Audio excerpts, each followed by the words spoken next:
Halo guys, mau ngasih tahu sesuatu foto yang gak terlalu penting, tapi ini tuh foto 7 tahun yang lalu. Dan kayaknya pas lihat foto ini terus kayak inget ada apa hari ini. Nah, setelah diinget-inget ternyata sekarang tanggal 30 September. Berpuluh-puluh tahun yang lalu, 30 September, seperti yang kita tahu, ada kejadian di Indonesia yang memang sudah menjadi bukan rahasia umum lagi. Bahkan di buku-buku pelajaran sejarah kita pun banyak mengulas tentang kejadian ini. 30 September, kejadian mengenai PKI ya.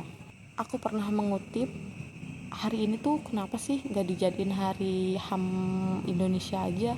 Kan sekarang kan kita kan tahu kalau kejadian ini tuh bukan kejadian biasa aja, tapi kejadian yang emang kejadian besar yang memang menewaskan tokoh-tokoh besar Indonesia, didalangi oleh PKI ya. Apapun yang tertulis di buku sejarah itu kan yang menuliskan artinya pemenang sejarah itu sendiri. Di baliknya juga kita tidak tahu bagaimana sejarah itu terjadi.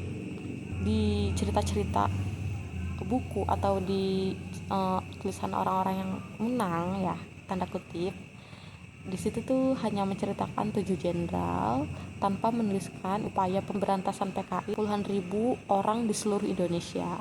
Penumpasan PKI setelah G30 SPKI ini karena menewaskan banyak orang, akhirnya membuat korbannya juga bukan hanya dari kalangan PKI tersebut, namun rakyat biasa juga terkena imbasnya.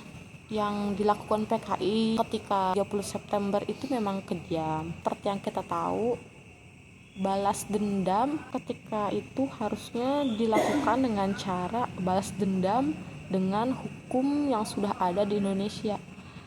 Namun pada saat itu, seperti yang kita tahu, balas dendam yang dilakukan oleh pemerintah adalah yaitu dengan melakukan balas dendam hukum alam.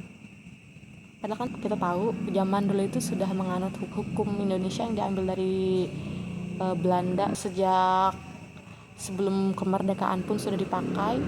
Tapi ya begitulah, kembali lagi, apapun sejarah yang dicatatkan, yang menulis itu pasti pemenangnya.